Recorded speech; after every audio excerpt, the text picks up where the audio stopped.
Hello everyone and welcome to the Tank Club. Today I'm going to be showing you my dungeon tank build that is all ready for the Blackwood chapter DLC. Now this build is designed for optimal group support within a 4-person group, most specifically for things like vet dungeons, hard modes, and even arenas like Black Rose Prison and Dragonstar Arena. I'm using a DK right now. We're going to show you an option of how to set this up for every single class. So if we start off with taking a look at our character sheet, and as you can see, we've got some really nice attributes, some really nice stats. So we have gone 64 points into health with this build, but this is up to you. Your attributes, as we've mentioned in previous videos in the past, it's up to you what attributes you want to go with. For me, the way that I set my builds up, I go with 64 into health, so I'm able to switch my gear around and it's not going to have too much of an effect on my max health. So max magicka is 22k, max health is 45k, max stamina 25.2k. Then we've got mag recovery at 1.6k, health recovery at 1.2k. Our buffed up resistances. So we've got 31,900 spell resistance and 28,600 physical resistance, which is absolutely plenty. We don't need to go any higher than that. With this particular build, as I said, we're using 64 points into health. And we're using the Atronach Mundus stone. This is because we need magicka recovery for healing and chaining and rooting, and pretty much most of our skills require magicka. Our food is built with sugar skulls because we want max health, magicka, and stamina. And the health recovery is also really nice to have, so we go with this particular food. My personal preference on the race is Imperial.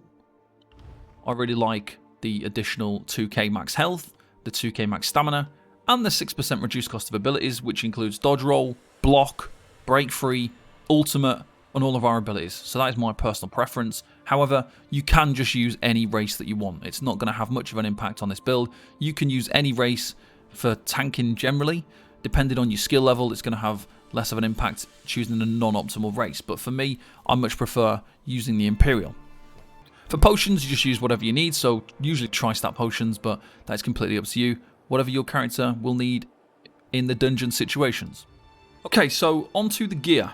Now, it's an important thing to note here that there is a couple of different variations of how to set this up. So I'm going to show you my preferred way of setting this up, and then show you the options that you've got if you want to set up an optimal build in a similar kind of way to what I've done here. So, my first gear set is the Claw of Dragonknight set.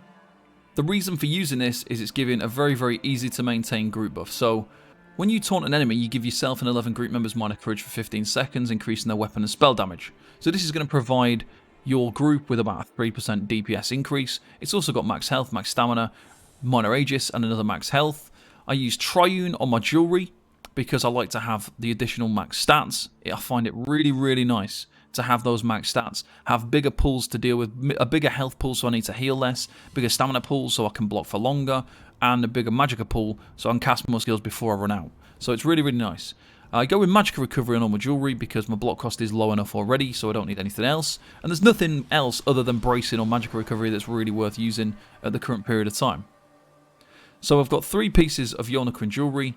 So my main reason for using the Dragonknight on the jewelry is because I can recraft this from my gear collections in gold quality as standard. Every other gear set that is going to be used in this build, if you have to recraft it or trait change it, you're not going to get it in the gold quality. So it makes more sense to use something like Dragonknight on the jewelry and then mix it in with another set, because you're going to get gold jewelry by making the perfected Dragonknight jewelry and recrafting it in the correct trait that you want. You're going to be able to get it in gold quality as standard. My backbar weapon is a Dragonknight Ice Staff. I'm essentially only activating this on 1 bar. Now, you could do this a different way and have 2 body pieces instead, and the other gear set could be on the weapon slot, but for me, I'm using a backbar Dragonknight Ice Staff, and then I'm going to taunt whilst on my backbar. For this, I'm using Infused Crusher, because that's another group buff. That's 2,108 pen for magicka and stamina groups is really good.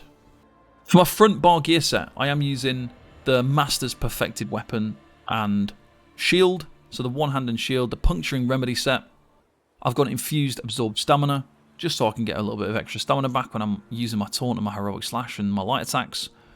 On the shield, I've gone sturdy with tri-stat enchant. I personally just prefer to have a tri-stat on everything, and sturdy gear is still better than every other trait. having that lower block cost is valuable. In dungeons, you'll often have situations where you're blocking multiple enemies at the same time. That'll really hammer your stamina if your block cost is too high. So you want to have as low block cost as possible with your sturdy gear, just to make sure you're not going to lose all of your stamina every single ad pull, or when there's bosses with ads and things like that. And you've got a lot of things hitting you at once. So the reason why we use the Puncture and Remedy set is because our Yolnahkrin is can be used on one bar. It only needs to be used on one bar. You just need to taunt on the bar that it's on, and then the other bar can be whatever you want. So we've gone with a one bar setup here. Now this gives us a 3% healing taken, and when you deal damage with Puncture, so Pierce Armor or whatever morph you're using, you heal for 6,418 health and gain spell and physical resistance equal to the amount of healing or overhealing done for 5 seconds. This healing scales off your max health. This heal can be buffed as well if we use Igneous Shield to give ourselves Major Mending, and we look at the buff now. It's going to give us 7,425 of healing instead. It works really, really nice when we're doing content without a healer to have the Puncture and Remedy set, because it means when you're taunting enemies, you're going to be gaining a real big heal every time you use your taunt, and you can focus more on chaining and talons or buff and debuffing rather than healing. And you don't have to heal as much. You're just going to taunt enemies, and you're going to gain a heal from doing so. For our monster set, we are using Enchants Behemoth. This is only worth using if you are in a Magicka group. If your DDs are Magicka, then this is a good monster set. If your DDs are not Magicka, then you'd maybe use something different, so Tremor Scale, if your group had Stamina DDs in it. If you don't want the damage buff from Enchants or Tremor Scale, you could also use a more support setup with Symphony of Blades.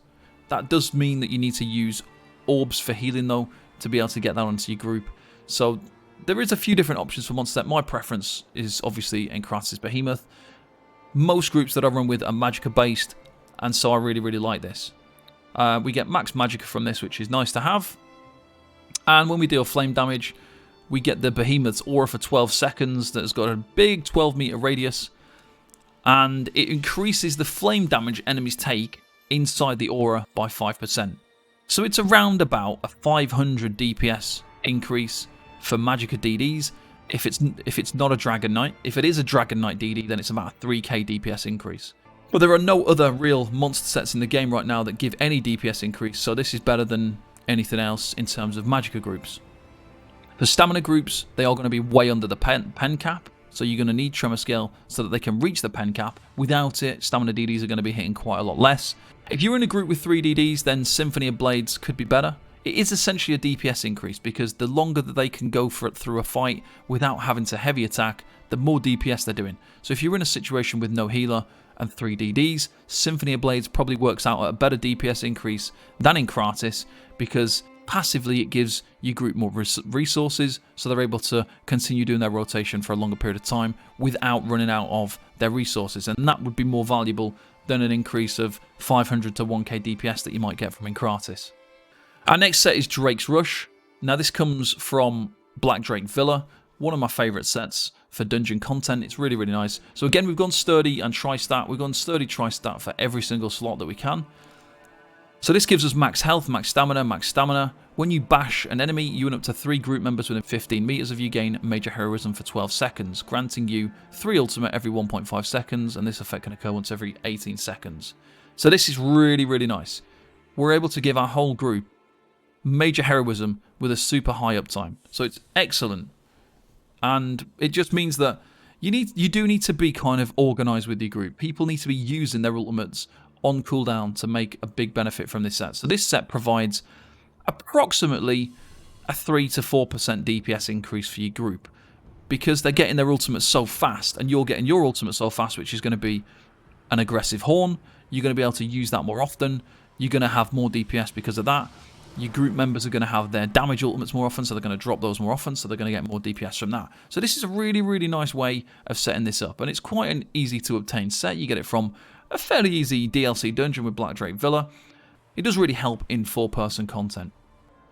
So with Drake's Rush as well, because it's basically proccing every 1.5 seconds, we're going to gain ultimate. That's also going to mean that our decisive one-hander is going to keep proccing more often, because we're getting more ticks of ulti gain. So we're going to actually get quite a lot of incoming ultimate by using this. Now, some people might say, why don't you use Arcasis? And I'm sure I've discussed this in a previous video, but with Arcasis, it's a burst of ultimate, and this is ultimate slowly over time. This is better because often Arcasis can be wasted when you get that burst of ultimate. You can end up giving your group ultimate when they're already on their ultimate. So then they waste the ultimate that you gain from Arcasis, whereas this, because it ticks every 1.5 seconds, you can use your ultimate and you're not going to lose the major heroism. It's going to keep ticking, no problem. So as I mentioned before, all of our gear is heavy armor, all of our gear is sturdy, and it's all tri-stat. So the options we've got for this particular build, the way you need to really do this is, there are 4 gear sets that are really, really good for an optimal group in 4-person content. So we've already talked about Yolnahkrin and Drake's Rush. The other sets are Powerful Assault. So we get max health, max stamina, a bit of weapon damage, which isn't very useful. When you cast an assault ability, units of 5 group members within 10 meters gain 307 weapon and spell damage for 10 seconds. So this is another option. So you could use this gear set if you want. This is going to provide about a 4% DPS increase, which is around the same as Drake's Rush, to be quite honest with you. So this isn't more valuable than Drake's Rush. They're around the same. This is why we've got options. We've never really had as many options as we've got right now. So you've got Yolnahkrin, Drake's Rush, Powerful Assault. We've also got Vestment of Olorim. So if you're going without a healer, it's likely that you don't have Major Courage. So you have got the option of doing the Major Courage, the Minor Courage from the Yolnahkrin and the Olorim.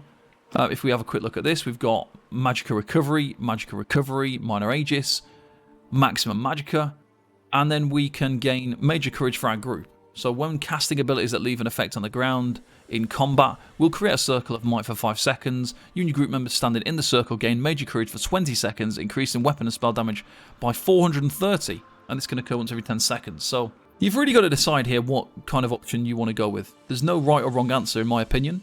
I personally prefer to have Yolnahkrin in my dungeon setup no matter what. So if you were using Powerful Assault or Olorim, you would put Yolnahkrin on the body pieces and then use the 1 bar of Powerful Assault on your back bar, or the 1 bar back bar of Olorim on the jewelry as well. So you've got those options. You could also, if you really wanted to, you could go for Powerful Assault on the body and Olorim as well. But I don't really see the point in doing that anymore, because Yolnahkrin and Powerful Assault are so close in the amount of weapon and spell damage they give. It doesn't really, one isn't really that much more powerful than the other, so going with Yolnahkrin is just much safer. Or even Drake's Rush. Drake's Rush has got around the same DPS increase as Powerful Assault, so you could go Drake's Rush and Olorim. My personal preference is Yolnahkrin and Drake's Rush, but you've got to just choose 2 of those gear sets, you put them on, and that is going to be fine. No matter which 2 out of the 4 that you use, you're going to have a very good setup that provides around the same amount of DPS for your group. As we mentioned already, we've got a choice of monster set. We've obviously got Enchants Behemoth that improves Magicka DPS by somewhere near 1% DPS. If you personally really struggle for resources, you could use Engine Guardian, but I'd advise you not to if you can help it. There's plenty of opportunity in dungeon content to heavy attack. You can more than enough opportunity to use your balance skill for Magicka, so you don't really need it. Symphony of Blades, as we mentioned, this is going to give you healing done. When you heal an ally who is under 50% of their primary resource, grant them Madeira's Favour, which restores 570 Magicka or stamina every 1 second for 6 seconds, and this effect can occur every 18 seconds per target. So this does give you a bit of a minor inconvenience. You are going to have to use a healing skill on your group to get this proc. So the easiest one to use would be orbs, the healing orbs, the energy orbs. But it's not actually essential. If you go in with 3 DDs, you might use it, but it's not going to be something that you typically would use in dungeon content unless you need it for that situation. Tremor Scale was our other one, so extra max stamina, and also when you activate a taunt ability on an enemy, you cause a Dune Ripper to burst from the ground beneath them after 1 second, dealing 5,074 physical damage to all enemies within 4 meters, and reducing their physical resistance by 2,395 for 8 seconds. This effect can occur once every 8 seconds, and the damage scales off the higher of your physical or spell resistance. So as I mentioned, this monster set is only for stamina. It's physical it reduces physical resistance. It doesn't reduce spell resistance, so that means Magicka DDs aren't going to have any benefit from Tremor Scale being active in their group. So this would provide a big DPS increase for stamina, because stamina need a lot more help getting to the pen cap, and with this gear set, we reduce enemies' resistance by 2395, so it's really helpful. Once you've got 2 out of the 4 gear sets, you've got Yonakrin, Drake's Rush, Olorim, or Powerful Assault. Then you've picked a monster set out of Enchants, Tremor Scale, and Symphony of Blades. Then you can move on to your kind of weapon sets, because most of the gear sets that we've mentioned there, well, all of them in fact, can be used on one bar. So that means we've got space to run a weapon set. So Masters, we've already talked about, is a heal. So if you struggle to stay alive because of a lack of healing, or you're in a group where there is no healer, then obviously this is probably the better option. Another option would be to use the Vatishran One Hand and Shield. It's out of these two for me personally, the Void Bash set or the Puncturing Remedy set. For this one, when you deal damage with Power Bash, you apply Call of the Void to yourself for 2 seconds. Enemies within 12 meters are immediately pulled to you. After Call of the Void ends, you apply Major Maim to enemies in the area for 10 seconds, reducing their damage done by 10%. This effect can occur once every 13 seconds. So this is an option for chaining in enemies really, really fast, and this is good for pretty much any class other than a DK. It's more useful on those. DKs, I already find they're really good at chaining stuff in because they've got a Magicka chain. They can yank things in really, really fast. Other things like Templars, Nightblades, Sorcerers don't have that option. So they have Silver Leash, which costs stamina. That's never a good thing usually, to be spamming a stamina skill to chain enemies in. Whereas you can go into an ad pull and just cast Power Bash and pull everything in one pull. So it is quite nice, and it's definitely an option. It's up to you. Again, this build is very customizable to your particular needs and whatever you want to use. This is meant to be optimized dungeons. This isn't a beginner build. This isn't a build for people who don't want to optimize. If you're just going into dungeons with pug groups and stuff, you might not use this. If you're trying to optimize, then you're going to use one of the setups that we've talked about here. My only problem with the Vatishran One Hand and Shield is the fact that when you do use Power Bash, if there's an enemy that's over 12 meters, if it's 13 meters away, which does happen to be the case quite a lot, is you're still going to also need to put a chain skill on your bar. And I find that really irritating because by using this particular set, it's supposed to take away the need to chain enemies in, but the fact that you need to have this and a chain is extremely frustrating. If this was an 18 meter set, it'd be amazing, but it's not. It's 12 meters. 12 meters usually isn't quite far enough. There's always 1 or 2 enemies that don't quite get chained in, and then you've got a really long cooldown before you can chain them in with this particular set. So do bear that in mind when you're deciding which one to use. This is a good set, don't get me wrong, but it is just a little bit frustrating that it doesn't chain everything in. Also be aware that, like, when you chain an enemy in with Silver Leash or with Frozen Device or with Unrelenting Grip, those enemies get taunted to you for 2 seconds with the Fiery Reach taunt. That is a 2-second taunt, that is a real thing.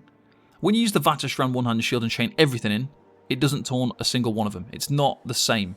When you use a skill, that creates like this soft aggro kind of taunt, where it's actually physically taunted to you for 2 seconds. So it makes it really, really easy for you to control enemies when they're actually aggro to you for 2 seconds. With the Vatishran One Hand and Shield, when you chain everything in, the enemies will try to run away instantly. So you've got to be ready to cast a crowd control skill immediately after you've chained everything in with the Vatishran One Hand and Shield. So just make sure you're aware of that when using it. So there is another build that I've got for this. It's not really an optimized build, it's more of a pickup group build. So if you're doing the group finder, you want an easy time, maybe you can't quite cope with the healing that's required and stuff like that. So let's say you're doing the pledges or random dungeons or whatever. In that situation, then I would use Leeching Plate. So for the monster set, I'd go for Engine Guardian for the head and shoulders. For the body pieces, I would go for Leeching Plate. That's going to keep you alive very, very easily. And then for the weapons and jewelry, I'd go for the Claw of Yonakrin set with an option of the Master Sword and Board on your main hand and your shield, or the Void Bash set. So if you are going into a pickup group build, use Leeching Plate as one of your sets rather than 2 buff sets if you need it. I personally do quite a lot of pickup group dungeons, and I just go with my usual buff setup using Drakes and Yolnahkrin, and I get through it very, very easily. I'm able to pick up a bit of the DPS, I'm able to keep myself alive very, very easily, and because I'm using my ultimate so often, I get all my resources back as well. Okay, next we've got the skills. Now there are options for all classes. If you want to see all the passives that would be good in dungeons, then you want to check out the Tank Club website. We've got all the details on what passives to use on there. In terms of the skills, let's quickly go over the Dragonknight Skills, and this is the same for most of the builds. So you want to be using Pierce Armor, and you want to be using this because it inflicts minor and major breach on the enemy, reducing their physical and spell resistance by 2,974 and 5,948 for 15 seconds. It's a huge debuff, absolutely vital, must have. It's a very cheap costing skill, and yeah, this is your main taunt. Heroic Slash is our next one. We don't really use this for the minor main. Reduces enemies' damage done by 5%. It's good on boss fights, but the reason we use it is for the minor heroism. It grants you one ultimate every 1.5 seconds for 12 seconds. When you've got this, and you've got Drake's Rush, and you've got a decisive weapon, and you're blocking or you're light attacking, you're gaining a lot of ultimate. You get a lot of ultimate very, very quickly, and that is really, really good. Next, we've got Igneous Shield. This is a group shield and a shield for you, and it buffs your healing. As we saw before, it buffed our Master's one-handed shield to give us an extra 1k plus healing. But we use this because it gives us stamina back as well. So we get a 3.8k shield for our group, a 9.6k shield for ourselves. We gain major mending, increasing our healing done by 16%. We also gain the Mountain Blessing, which is a buff. It gives our group minor brutality, and we get the Helping Hands passive as well. It gives us 990 stamina. So when you are in combat, if you've got nothing else to do, all your buffs are running, all your taunts running, everything's working, you can just spam Igneous Shield, give your group a shield, give yourself a shield, give yourself some stamina. Our next skill's Green Dragon Blood. Now this will heal you for any of your missing health. The more your max health is, and then the more that you're missing from that max health, the bigger the heal. You gain Major Fortitude, Minor Endurance, Minor Vitality, which increases a few recoveries and things, increases your healing received. But the main thing here is you want to try and use this when you're under 30% health. So don't be using it at like 60%, 70%. You're going to get a very little heal. If you use it when you are on low health as an emergency heal, cast Igneous Shield first, cast Green Dragon Blood, you're most likely to get to full health with just the one cast. If you use this at higher health, you'll get less healing and it'll be more difficult to sustain it because it's got a 4,060 magicka cost, so it's quite expensive. So you want to use it for emergencies only. Use it when you need it. Don't use it too early in combat. Don't use it when you don't have missing health. Just when you've got a lot of missing health, use it and it will give you a big heal. Next we've got Engulfing Flames. This is for magicka groups. If you're in a magicka group, then you want to be using this. As you can see here, we've got a 6% value currently. This will increase the amount of flame damage enemies take by 6%. When we are in combat and we proc Major Courage from Olorim, Minor Courage from Yolnahkrin, we've got like our Warhorn active and things like that, you're going to be at around 8%. And that's better than 0%. So when you combine it with Enchants as well, you've got 5% from Enchants, you've got like 8% from being a DK. It's worth having. And this will also proc your Enchants monster set. So it's quite a valuable skill to have on your bar. Now this is a flex skill. If you are using the Void Bash set, obviously you'd switch this off and put Power Bash there. If you're using Powerful Assault, you could switch it for Resolving Vigor. You could use Razor Caltrops in this slot so that you can debuff all enemies with Major Breach. So there is a few different options of skills you could use here as well. For our front bar ultimate using Barrier, this isn't really to be used. This is mainly for the extra Magicka recovery we get by having it slotted from the Magicka Aid passive. If you do decide to use it because you're in a real emergency situation, this is the better morph to use because it will restore ultimate and Magicka. So if you are going to use Barrier, use this morph because you'll get resources back by doing so. Onto the back bar. Now there is a reason why I run things in a certain way on my back bar. So first of all, we've got Inner Rage, which is our range taunt. This is how we start combat usually. We go into a fight, we range taunt the enemies on the way in, and then we chain everything into the stack. We've got Choking Talons, which is our crowd control skill. We use this to hold all the enemies in place. You need a crowd control skill for dungeons. This immobilizes enemies for 4 seconds. It causes minor aim as well, which is an extra bonus. And then to make it really good, it also provides a synergy for your group, which causes flame damage. Next we've got Blockade of Frost. We're using this because we want to proc our Infused Crusher on cooldown, mainly for boss fights. And also this will immobilize enemies sometimes, and it gives us and our group a shield against projectile attacks. So there are quite a few different benefits to using this, and you should try and keep this on the ground at all times, just so that you can kind of keep up your Crusher enchant. Next we've got Balance. We trade health to gain back Magicka. So with this particular situation, we spend 4,800 health, we gain 3,000 Magicka back. Now the reason why this is particularly important is because it allows us to sustain our chaining. We also get Major Resolve, which increases our physical and spell resistance, which is really nice. When we cast our chains. Chains is expensive, so 3,553 magicka. We're chaining and talonsing. When we go to an ad pull, we're talonsing any enemies. We're chaining all of the range things. Then we're using balance to get the magicka back so that we can finish chaining, finish rooting things until they're all dead. So we are using that quite a lot. So we need to have balance. It's very, very important for a dungeon build. A final skill, Unrelenting Grip. And with this, it's just a chain. The main thing is it's a chain. It does cause flame damage and proccing Karatis as well. So that is one of the options you've got there. Finally, our main ultimate, we've got Aggressive Horn. The reason we use this is because it increases our max magicka and stamina by 10% and our groups as well. So we give our group a DPS increase by increasing their max stats. We then get another DPS increase because we also give everyone Major Force, and that buffs critical damage by 20%. So this is the must-have ultimate. This is the ultimate you're going to use most of the time. And that's it for the skills. I'm going to put up on the screen now a few different images of skill bars for other classes. If you are a Necro, for example, everything follows a similar format. You've got your Taunt, you've got your Heroic Slash, you've got a Heal, you've got Balance, Blockade, you've got Crowd Control, Chain, Range Taunt. Everything's pretty much the same. The only difference on a Necro is obviously you're going to use Boneyard, you're going to use Necrotic Potency, because you're going to get loads and loads of ultimate by using Necrotic Potency in a dungeon on all the ads. For your Crowd Control skill, it's also happens to be a group buff. So as you can see, we've got Empowering Grasp, and that provides another group buff. We get Empower for our group with that if we cast it on the group, but it also immobilizes enemies. Now, you could use Totem as well, but the problem with Totem is when you chain an enemy with Silver Leash, you can't use Totem on them because Totem is a fear, whereas Empowering Grasp will work on a chained enemy. So that is the thing that you got to really think about, is you're getting like a lot of different things involved with Empowering Grasp compared to Totem. Empowering Grasp is giving a group buff and it's giving an immobilization, whereas Totem just does a fear, which means you can't chain, and the enemies that have been chained won't be feared. And on a Necro, you'd typically use the Colossus ultimate, but you could use Warhorn as well. It's really up to you and it depends on your group. For a Nightblade, like I say, similar thing again. Differences here, we've got a Swallowed Soul on there. That gives us ultimate and a little bit more healing. We've got Dark Cloak for our heal. We've got Phantasmal Escape, which grants snares and immobilization immunity for a short period of time and removes snares and immobilizations, which is pretty good for dungeon content. Again, we've got a similar problem here with the Nightblade.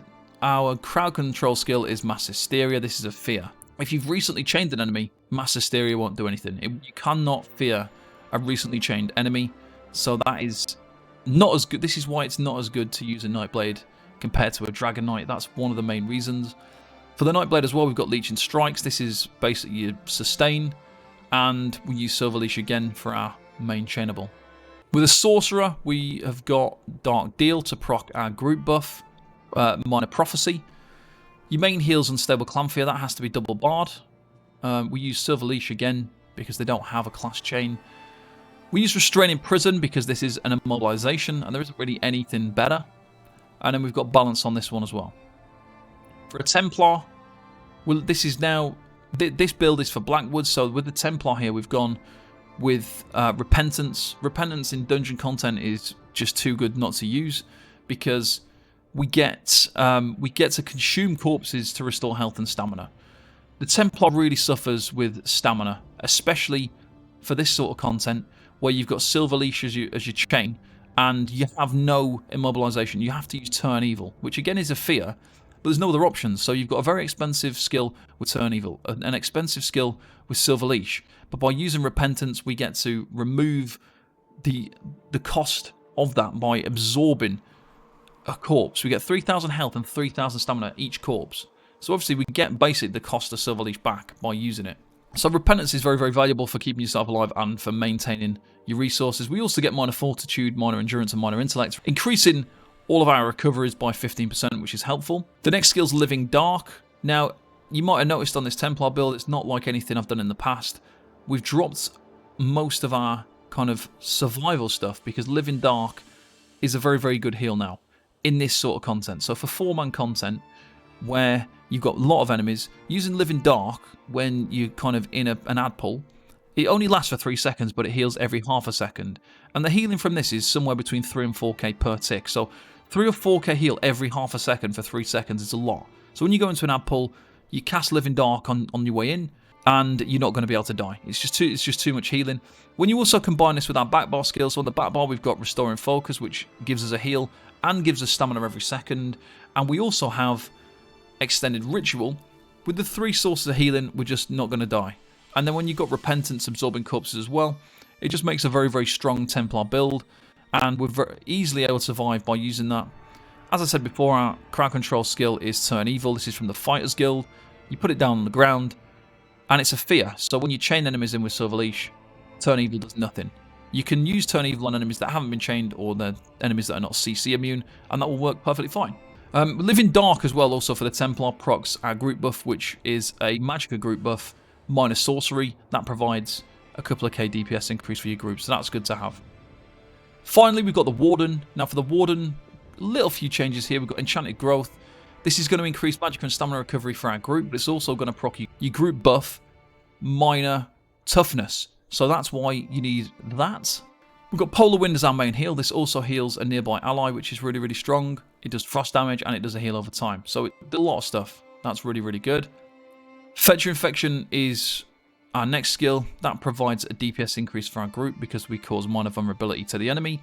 And it also means that we proc one of our passives that gives us 12% more recovery. So that's really, really good. Our main crowd control skill is Gripping Shards. So this is a good one.